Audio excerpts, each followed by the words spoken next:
Bom, então vamos continuar com a nossa aula. O assunto em que paramos era o glicogênio hepático, certo? Aqui estamos falando de reservas energéticas, então. Lembre-se que o organismo ele armazena energia na forma de carboidratos, lipídios e que, eventualmente, você poderá utilizar proteínas como fontes de energia.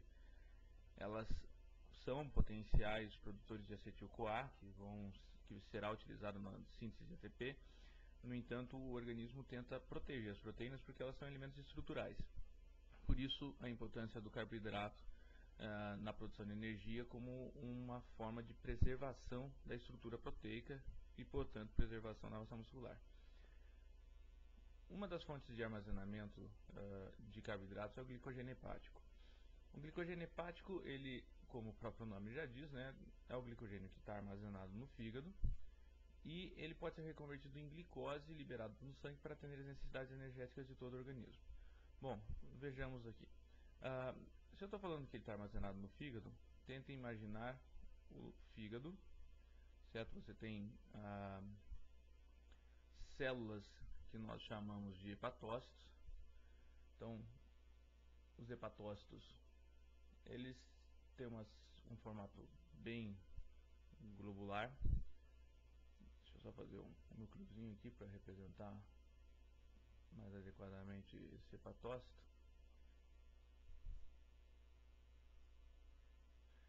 E onde é que vai ficar armazenado esse glicogênio aqui, no hepatócito? Isso aqui que eu estou fazendo é o núcleo, então eu só estou diversificando a cor do núcleo aqui do hepatócito. No citoplasma da célula, você vai encontrar os grânulos de glicogênio.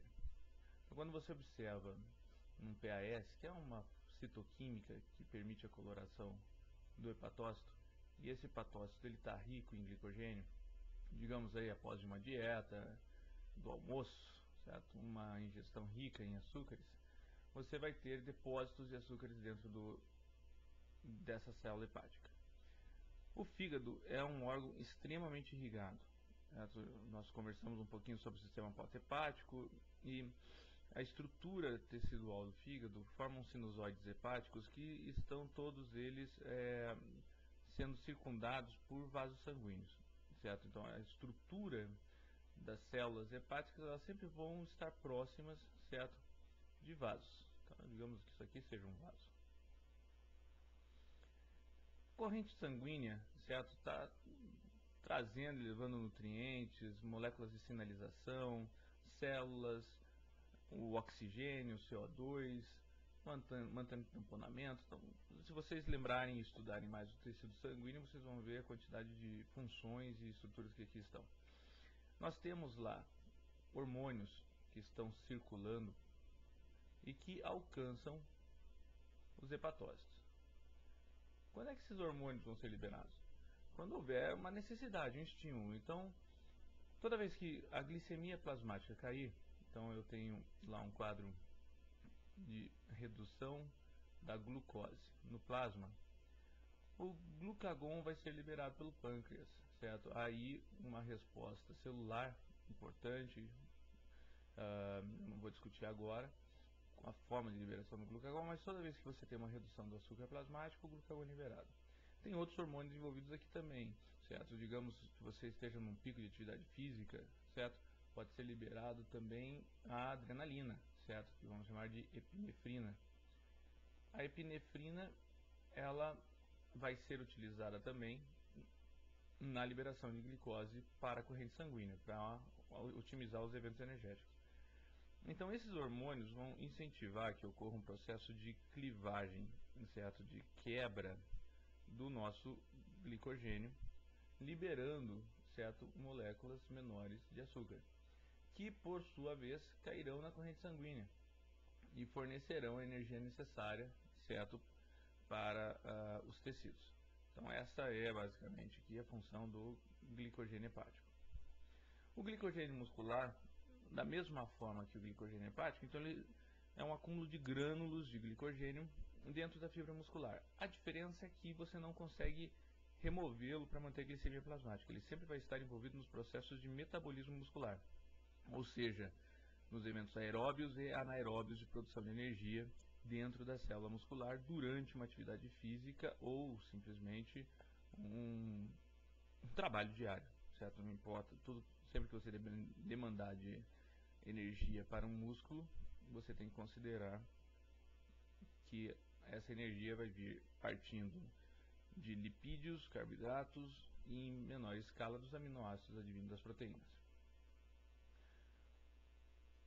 O glicogênio muscular, veja aqui que ele está sendo colocado como principal combustível para o exercício intenso. Certo? Você tem que imaginar o seguinte: lembram das atividades aeróbias e anaeróbias? As atividades anaeróbias geralmente são atividades de alta intensidade. Então, se você pensar, certo, em eventos anaeróbios, você tem que pensar qual vai ser o substrato energético. Tentem fazer sempre essa relação na cabeça. Substrato. Substrato, quando eu digo substrato, escrevo horrendamente assim. Eu estou pensando aqui, qual vai ser a macromolécula que eu vou utilizar como fonte de energia? Vou utilizar carboidratos? Vou utilizar lipídios? Ou vou utilizar proteínas? Nos exercícios intensos, alta intensidade, curta duração, eu preciso de energia em velocidades instantâneas, rápidas. Então, como eu estou contando que todos já fizeram fisiologia do exercício, vocês vão lembrar que existe lá o sistema ATP-CP, certo? Que é o ATP oriundo da creatina fosfato. Só que esse sistema aqui, ele é de explosão, ele é o primeiro a ser utilizado. E se eu tiver numa corrida de 100 metros rasos, eu vou usar, na minha maioria, as vias anaeróbias para a produção de energia. E quando eu falo em via anaeróbia, eu suponho a possibilidade de utilizar lipídios e proteínas? Não, né, moçada? Eu vou utilizar carboidratos. Então, nas vias anaeróbias, vai ocorrer basicamente o que chamamos de glicólise. E a glicólise,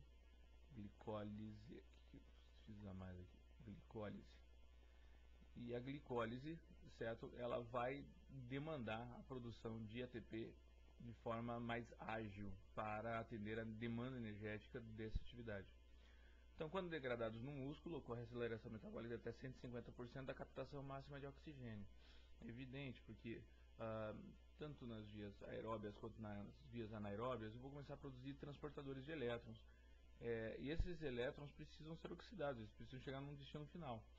Por isso, o músculo vai depender do oxigênio. Senão, não existindo oxigênio, a gente vai para as vias láticas e vocês já conhecem todo o resultado. Mas isso é um processo normal, fisiológico, não há nada de mal nisso, apenas precisa ser controlado. Então, concentrações normais de glicogênio muscular são suficientes para atividades com 90 a 120 minutos de duração. Certo? Vamos entender aqui que se você está com seus estoques máximos de glicogênio no músculo e vai fazer atividades de intensidade leves a moderadas, você vai aguentar 90 a 120 minutos com aquela energia. Após 3 horas de corrida contínua, natação, ciclismo ou após sprints, as reservas de glicogênio podem ser deletadas. Está vendo aqui? Você está falando aqui, ó, 3 horas de corrida contínua, natação, ciclismo. Você não vai fazer 3 horas de corrida a 12 km por hora, né? Provavelmente se você está fazendo 3 horas de corrida, vai estar ali numa média de 7, 8, exceto se você for um triatleta ou maratonista. Até menos, né? 3 horas de corrida é que você vai estar ali bem trotandinho mesmo. Agora, um sprint, um tiro, certo? Você vai acabar consumindo. Então, quando encontrarem termos depletadas, entendam aqui que eu estou falando de esgotar, certo? As reservas de glicogênio podem ser esgotadas. Você vai perguntar assim, professor, por que você já não escreveu esgotadas de cara? Porque os livros de bioquímica trazem esse termo depletado, de depleção, certo? De consumo mesmo de um substrato energético. O consumo de carboidratos durante o exercício melhora o desempenho. Então veja, quando você está lá na academia e tem um camaradinha lá com um squeezezinho debaixo do braço, que ele sempre está tomando aquele bolinho, uma mamadeira, né, praticamente. Se naquela solução que ele está tomando ali for uma solução rica em carboidratos, certo? Invariavelmente a formulação mais utilizada é a maltodestrina, ele está fazendo bem, certo? Ele está mantendo energia para o seu treinamento. Agora, se nesse momento aqui ele estiver tomando outras substâncias, certo? que não carboidratos, vamos pensar aqui, estou ingerindo aminoácidos juntos. Pessoal, o organismo em exercício, em atividade, ele não para para construção, ele está focado no metabolismo energético e na execução de trabalho, e não na reconstrução. A reconstrução orgânica ocorre no repouso. Então os aminoácidos eles vão ser úteis pós-exercício e não durante o exercício. Dietas pobres em carboidratos, certo? Então abaixo de 40% da taxa diária, certo? Lembre-se que você tem que ingerir pelo menos 60% de tudo que você come no dia no formato de carboidratos. Então, dietas pobres em carboidratos apresentam diminuição diária nas concentrações de glicogênio muscular. Ou seja, aquele camarada que está tentando buscar hipertrofia, certo? Aumento na massa muscular, invariavelmente ele vai buscar suplementação de bases proteicas.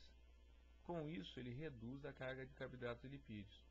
Para o treinamento, ele não vai conseguir ter um bom estoque de glicogênio muscular. Isso vai significar que ele vai acabar utilizando aminoácidos como fonte de acetil-CoA. Isso significa, pessoal, que você está jogando dinheiro fora, certo? Porque você vai utilizar aminoácido, que é um substrato mais caro, para fazer a função da glucose. Que a glucose deveria estar te fornecendo energia. Ou, melhor ainda, se uma atividade for de baixa intensidade, os lipídios, mais baratos ainda, vão estar fazendo essa atividade para você. Dietas ricas em carboidratos, acima de 70%, apresentam a recuperação quase completa das concentrações de glicogênio muscular durante o período de treinamento. Então veja, se eu pensar no maratonista, eu não vou pensar duas vezes, eu vou fazer uma dieta para ele cheia de carboidratos. Porque ele precisa de muita energia para aguentar uma prova de longa duração. Olha esse gráfico aqui, do Wilmer Costil, certo? Nós estamos aqui com duas situações específicas. A primeira, uma dieta pobre em carboidratos, certo? É o risco vermelho. Vamos ver o que acontece. Ele está começando aqui a atividade com 120 milimol por quilogramas, certo? Isso aqui é uma concentração específica, certo? De glicogênio muscular. A cada período aqui, ó, vocês estão vendo esses verdinhos aqui? Esses verdinhos são os períodos de treinamento. Então ele faz exercícios de 2 horas aqui. Então fez 2 horas de exercícios, aguardou 24 horas, fez mais 2 horas de exercício, aguardou outras 24 horas, fez mais 2 horas de exercício. Observe que em uma dieta pobre em carboidratos, ele começou lá com 120 milimols por quilo de músculo de glicogênio e ele não consegue recuperar. No próximo ciclo de atividade ele já está com 70, certo? 70 milimols. No próximo ciclo, certo? Após, né, terminou a atividade física, vê que já caiu lá para os seus 30, menos de 30 milimols. No período de repouso ele dá uma recuperadinha, certo? Vai lá, volta para casa dos 50, 40, 50. E depois de mais um dia de treinamento, ele cai para menos de 10. E na recuperação ele retorna a 30. Então percebam, pessoal, que ciclos de treinamentos consecutivos sem reposição adequada de carboidratos diminui o estoque total de glicogênio muscular. Então o cara não vai conseguir recuperar a força. Então, um camarada que exclui da dieta os carboidratos e daí ele chega lá na academia com a mesma maltodestrina, certo? Essa malto, ela vai ajudar o camarada a fazer o exercício, tudo bem, mas ela não vai conseguir fazer grandes reposições pós-exercício, no repouso, certo? Aqui, o que está fazendo a pessoa com a dieta rica em carboidratos, então vamos lembrar que de rica em carboidratos aqui, nesse estudo, está na casa dos 70% da taxa diária de nutrientes conforme de carboidratos. A pessoa, mesmo após ciclos consecutivos de treinamento, ela tem uma queda, mas uma queda muito inferior, certo?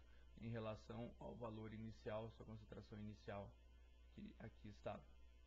Ok? Compreendendo? Vamos dar sequência então. Então aqui é uma síntese desse estudo até, né? A dieta versus a reposição do glicogênio. Quando 55% do total das calorias ingeridas foram de carboidratos, você vai ter aí uma média de depósito de 100 milimols de glicogênio por quilo muscular. Quando você ingere menos de 15% das calorias totais na forma de carboidratos, você vai ter uma média de armazenamento de 53 milimols por quilograma de músculo. Então, percebam a pequena diferença, certo? O músculo precisa de glicose para fazer energia e você está depositando muito menos glicose no interior da fibra muscular. Quando você ingere de 60 a 70% das calorias na forma de carboidratos, você vai alcançar um depósito de 205 milimols por quilograma de músculo. Você vai conseguir ter estoques energéticos para a maior parte das atividades consideradas leves e moderadas, ou para repetições máximas, para sprints. Só que lembre-se que nas atividades anaeróbias o gasto de carboidratos vai ser muito mais intenso. Quando os indivíduos se exercitam até a exaustão, a 75% do seu consumo máximo de oxigênio, os tempos de exercício foram proporcionados à quantidade de glicogênio armazenado antes do teste. Então, se você, como os indivíduos aqui, né, eu estou falando daquele gráfico que a gente viu anteriormente ali, eles se exercitaram até a exaustão e os tempos de exercício são proporcionais à quantidade de glicogênio que eles tinham, certo? Claro que quem tinha menos glicogênio ficou menos tempo em exercício, certo? Olha aqui, ó, tempo até a exaustão, que é o que a gente estava falando ali anteriormente. Dieta pobre, dieta normal, dieta rica. Então, a pessoa que fez 75%, né, do VO2 máximo. Com uma dieta pobre, ele aguentou, aqui o tempo está em minutos. Tempo até exaustão. Aguentou aí cerca de 60, aguentou cerca de 120. Então veja aqui, é questão de 1 hora, 2 horas e aqui praticamente 3 horas. Certo? Percebam que os depósitos de carboidratos determinam consideravelmente o tempo de atividade física. Quais exercícios requerem carboidratos? Então, os exercícios de resistência, a demanda energética é pela degradação de carboidratos e lipídios. E você vai obter da onde? Da dieta, né, pessoal? Estamos falando sempre em dieta, alimentação adequada, certo? Não apenas suplementação. Se a dieta diária, certo, for bem equilibrada e balanceada, você vai armazenar no fígado e no músculo e vai ter energia suficiente para os exercícios. O carboidrato também é útil em alta intensidade e curta duração? É sim, claro que é. A única coisa que vai acontecer é que o organismo vai esgotar rapidamente os estoques de glicogênio nesse tipo de atividade, certo? Só que ele é uma fonte energética extremamente importante. E até mesmo, né, vamos pensar assim, quando a gente fala em uma pessoa vai fazer uma repetição máxima, o dia que ela define que ela vai fazer a repetição máxima, ela não fica lá 2 horas na esteira, puxando um monte de ferro, fazendo exercício, daí de repente ela fala assim, opa, agora eu vou fazer minha repetição máxima. Não. Ela faz uma atividade própria de preparação, aquecimento, e depois ela vai para a repetição máxima. Fez a repetição máxima, a tendência é o quê?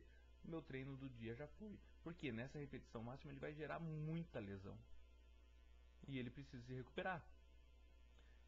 Na repetição máxima, você vai acabar esgotando as suas cargas de glicogênio muscular por causa da grande intensidade de atividade anaeróbica que vai ser executada.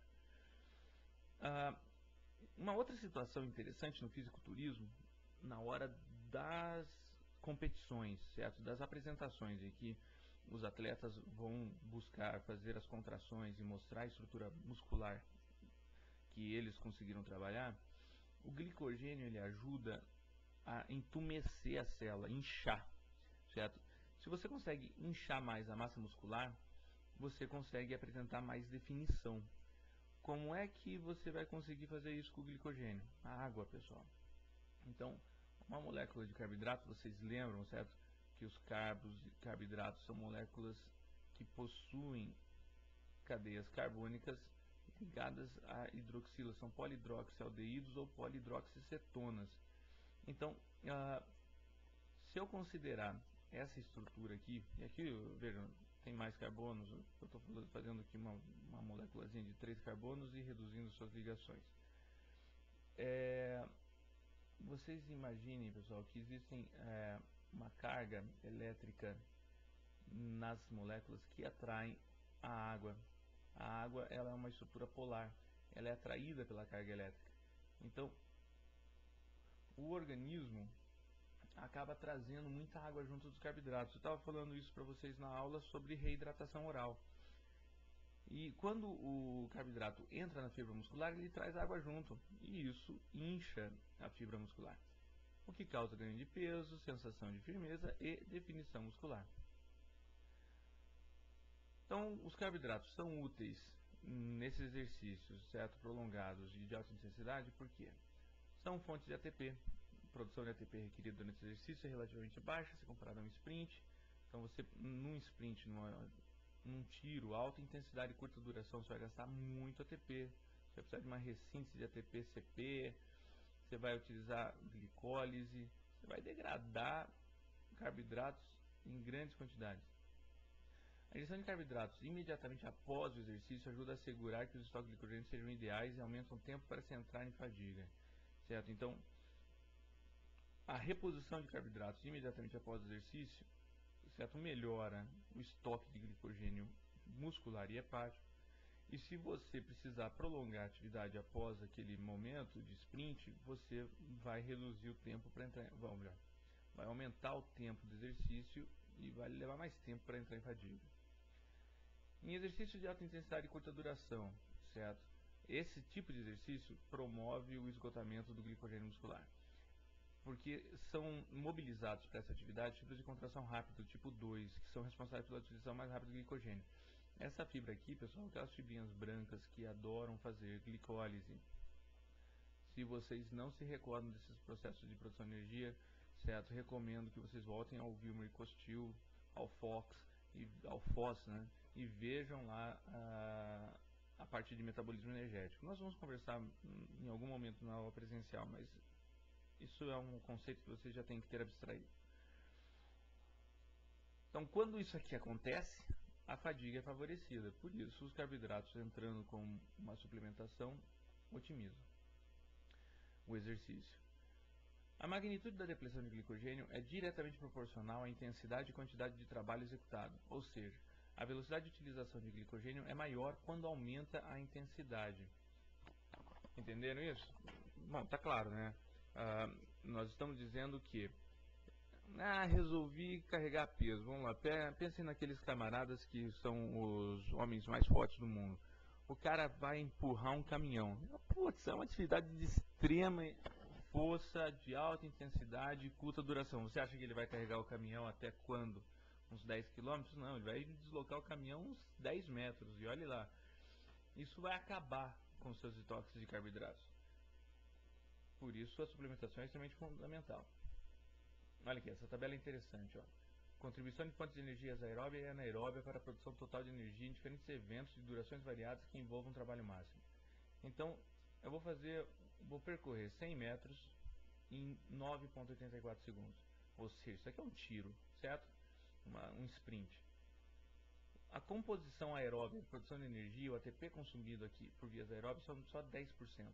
A maioria do ATP consumido é 90% via anaeróbia. Qual que é a origem daqui?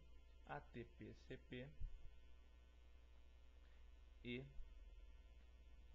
glicólise. Espera aí que eu me perdi na minha placa aqui. Glicólise. Quando você fala aqui distância maiores, certo, 400 metros, 800 metros, 1500 metros, você vai deslocando o aeróbio para o anaeróbio para o aeróbio. Então, quando eu chego lá a uma maratona, vejo que na maratona, predominantemente, a via é aeróbia. A via aeróbia ela tem um rendimento maior, cada molécula de glicose produz mais ATP do que na via anaeróbia. Então, você vai conseguir permanecer em atividade aqui se você tiver grandes quantidades aqui de glicose e lipídios. A principal fonte de energia nesse tipo de evento são os lipídios. E por segundo, os carboidratos. Certo?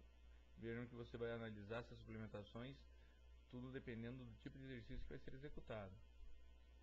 Bom, como utilizar os carboidratos? Fartas reservas iniciais de glicogênio nos músculos são essenciais para desempenho em exercícios prolongados com duração de mais de 1 hora. Certo? Então, você ter feito carboidratação, ou seja, uma dieta rica em carboidratos antes do exercício, vai favorecer atividades com duração de mais de 1 hora.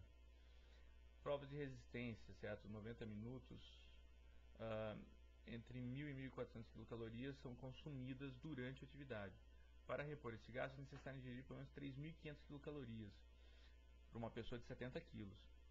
Vejam, pessoal, aqui você tem que considerar que o balanço energético vai levar em consideração o gasto energético na produção de energia para a reconstrução tecidual e para a reposição dos estoques iniciais. Então, desses 3.500 calorias, pelo menos 50% deve ser obtido a partir de carboidratos, ou seja, de 500 a 600 gramas da tua dieta vai ter que ser via carboidratos. 20 a 30% obtido por via de lipídios e 10 a 15% obtido por proteínas. Aí vocês vão me dizer, nossa, professor, é exatamente o inverso que todo mundo faz. Bota a proteína lá em cima, elimina o máximo de lipídios porque quer secar e coloca carboidratos apenas o essencial. Pois é, né? Não tem embasamento científico para isso. É importante que 600 gramas de carboidratos, ou seja, 2.400 quilocalorias, sejam consumidos um dia antes da competição e que outros 100 a 200 gramas sejam consumidos 6 horas antes da competição. Aqui estamos falando daquela competição acima de 90 minutos, certo? Esse evento aqui você pode chamar de carboidratação. Carboidratação.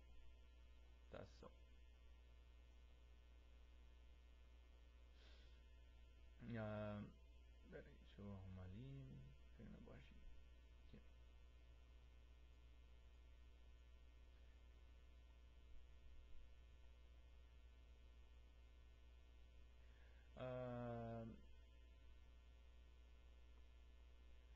Em exercícios que durem de 1 a 4 horas, certo? Poxa, é um baita exercício, né?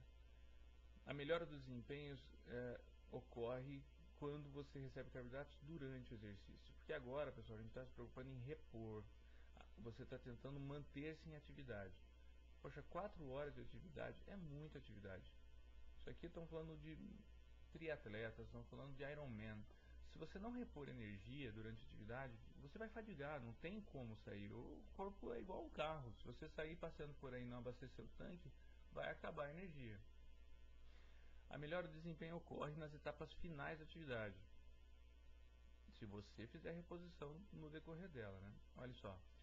Então, durante a atividade, aqui, influência na ingestão de substâncias de carboidratos e de placebo no desempenho em um período de 2 horas de ciclismo. As soluções foram utilizadas a cada 15 minutos durante o exercício. Então, ingerimos carboidratos durante a atividade física, uma atividade física de 2 horas, certo? Com uma potência significativa da atividade, certo? Olha aqui, aqui a gente está falando da força que o indivíduo está utilizando durante o exercício. Ele começou com essa taxa de força.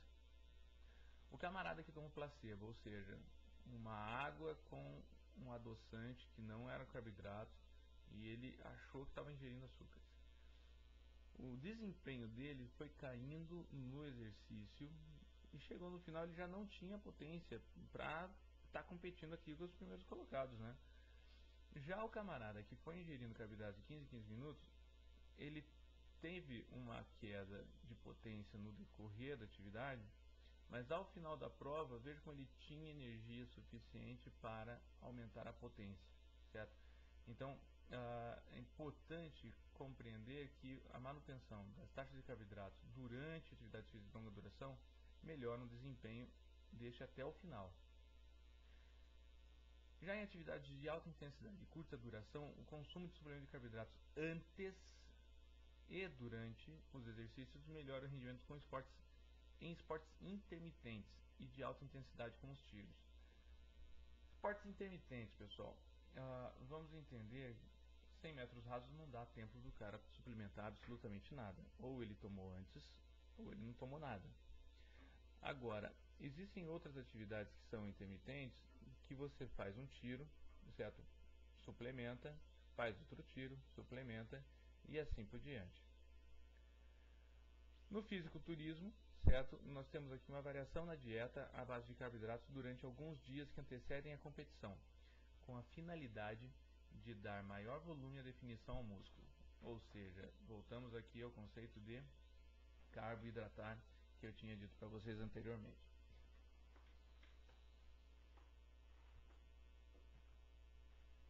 Efeito rebote, certo? Já expliquei na aula para vocês, e nós temos aqui um importante fator que é um estudo, certo, do Malgan, colocando que praticamente um exagero nas quantidades de carboidratos antes das atividades pode levar à fadiga também, certo? Ou seja, ao efeito rebote. Vejam só, vamos colocar aqui o que na década de 70 se acreditava. Os carboidratos ingeridos antes do exercício eram nocivos ao desempenho devido ao desencadeamento da liberação de insulina, que acarretava no declínio na concentração de glicose, inibindo a liberação de ácidos graxos livres e desenvolvimento precoce da fadiga. Vejam, não está errado, certo? Qual que é a explicação aqui? Quando você ingere carboidratos, libera insulina, o que vai reduzir na redução do açúcar plasmático, certo? Então, se você olhar aqui, o açúcar plasmático vai ser reduzido e isso vai inibir também a produção de açúcar, a liberação de ácidos graxos, e vai gerar aí o desenvolvimento precoce da fadiga. O conceito aceito de efeito rebote hoje, certo, do ponto de vista do esporte, sugere que a ingestão de 75 gramas de carboidratos de 30 a 40 minutos antes do exercício pode acarretar o efeito rebote. Pessoal, aqui eu volto na idiosincrasia. Não são todos os atletas que vão apresentar esse problema aqui, embora o Malgan afirme que ocorre, certo? Não entro nessa situação. A ingestão de pequenas quantidades de carboidratos antes e durante o exercício retarda a fadiga em até 30 a 60 minutos. Então, não vai acontecer efeito rebote em pequenas quantidades de carboidratos no repouso. Um atleta não deve ingerir alimentos contendo carboidratos durante um período compreendido entre 15 a 45 minutos antes do exercício, pois pode causar hipoglicemia e exaustão no início do exercício. Pessoal, essa regra aqui, certo, eu vou dizer para aquelas pessoas que são hipersensíveis à insulina. Se o atleta fez os testes e sabe que ele não tem esse problema, ele não vai apresentar efeito rebote. Aqui então é o que acontece com uma pessoa com efeito rebote.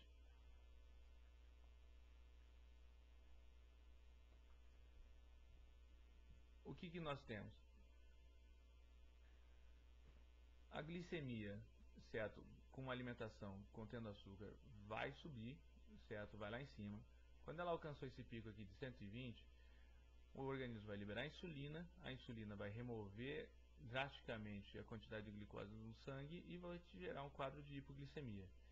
E aí você demora um tempo para se recuperar e acaba entrando em exaustão antes do que em uma dieta sem açúcar antes do exercício, certo? E efetivamente, pessoas que sofrem de efeito rebote, é isso mesmo que acontece. A ribose. Lembra que eu falei para vocês a ribose? A ribose o pessoal usa na suplementação, ela não serve como fonte energética, ela é constituinte de nucleotídeo e o nosso corpo converte glicose em ribose pela via das pentoses fosfatos. Bom, então para terminar a aula, o consumo de carboidratos é vantajoso para atividades que resultam em fadiga, independente da disponibilidade adequada de carboidratos, e parece não haver necessidade fisiológica que justifique a suplementação de carboidratos durante exercícios que não provoquem fadiga. Então, olha só que bacana, estou na academia e vou fazer um ciclo ali de treinamento. Vou malhar, puxar um ferrinho, vou fazer uns 15 minutos de esteira antes, uns 20 minutos de esteira depois. Você acha que isso fadiga alguém? Gente, francamente, eu já estou até meio velhinho, já faço isso na academia 3 vezes por semana, não tomo um gole de carboidrato e não fadigo, certo? Então, não há necessidade de você carboidratar em exercícios que não vão fadigar. E se você não está em treinamento intenso, lembrem-se sempre, a gente tem que distinguir um atleta de elite de uma pessoa normal numa academia que só quer se exercitar. Estou cansado de ver pessoas que não são atletas que não estão praticando treinamento de elite, suplementando, certo? Simplesmente porque é bom. Se ela comeu bem, pessoal, não precisa. A utilização do glicogênio pelo músculo durante exercício de alta intensidade é mais rápida que aquela que ocorre em exercício de resistência. Manipulações dietéticas e suplementos nutricionais potencialmente fornecem ao atleta vantagem em seu desempenho e apoio psicológico. Entretanto, certas dietas põem em risco a sua nutrição e saúde. Vamos pra cá. Certo, pessoal. Então, é isso. Esse material vai ficar à disposição para vocês sempre, quando vocês precisarem voltar a isso daí. E dúvidas e discussões vamos postar no Face e conversar mais sobre o conteúdo na sala de aula ou nas comunidades, tá ok? Um grande abraço a todos. Até mais.